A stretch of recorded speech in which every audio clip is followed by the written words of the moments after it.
dare I get into this, but false statistics are Love to very hear common. about it. Please tell me more. Very, very common, especially out of LA Org. Why is that? I don't know, but that place was like the false statistic, like Hall of Fame. I mean, I could not believe how many false statistics came out of LA Org. They would just come in waves. You know, there would just be like these waves. This was mostly when I was in management, right? So I'm in management for many, many years, overseeing the statistics of all these different Scientology churches all over the West US. There are 34 of them, including the Sea Org orgs, right? ASHO and AO. So every week we get these stats in, and sometimes there would be situations where you would see an org or a division of an org or an area, and it was just up, up, up, and up. And after a while, you start going, okay, because you can compare statistics one to the other.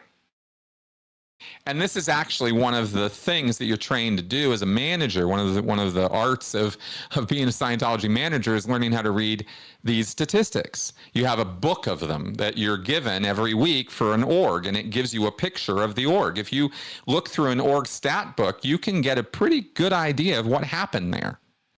But by comparing one set of graphs to another from division to division, you can see irregularities and inconsistencies. If the number of public on service that week, it's a statistic called bodies in the shop, BIS, really important statistic for Scientology, because it literally measures how many people are doing Scientology that week in your church. On service, paid for a service. That's what a BIS is. It can't just be somebody who wanders in and takes a test. They got to be on a paid service. So BIS was an important number.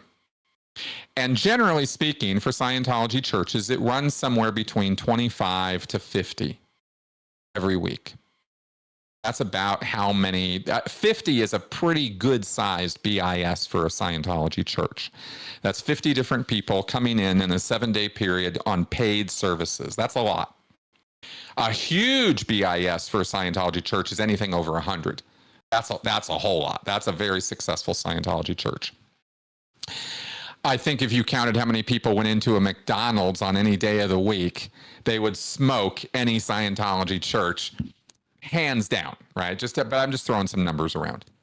The reason BIS is important is because if it goes way down, or if it's kind of not going anywhere, and the student points and the student completions are going up, up, up, up, up, week after week after week, we got a problem.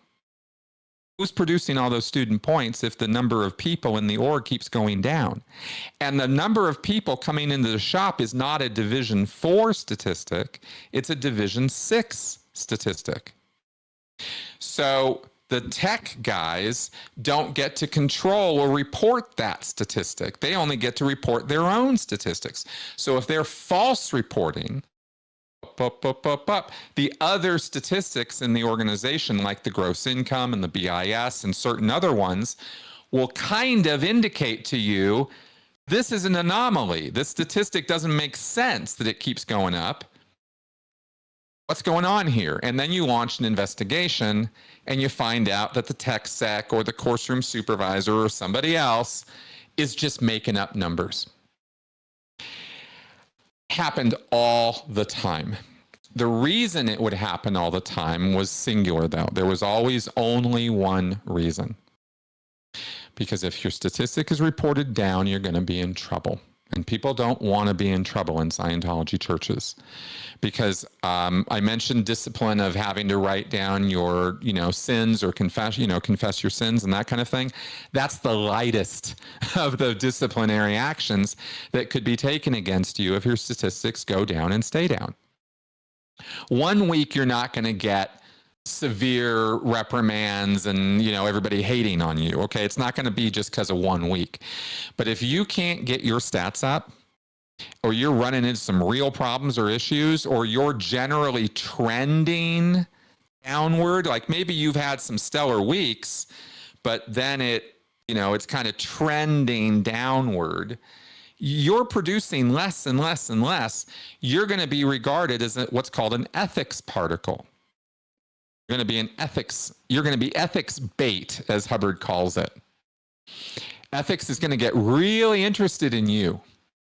And when they get really interested in you, you're in a lot of trouble. That means sleepless nights. That means scrubbing the bathroom with a toothbrush. That means, standing around at 2 a.m. trying to generate some income by calling people in New Zealand or something. I mean, depending on the statistic, you got to get creative about what you're going to do to get it up, because being down again isn't going to be acceptable, and we're going to keep punishing you until you figure out how to get your statistic up. In short, that's why it happens, and it happens a lot.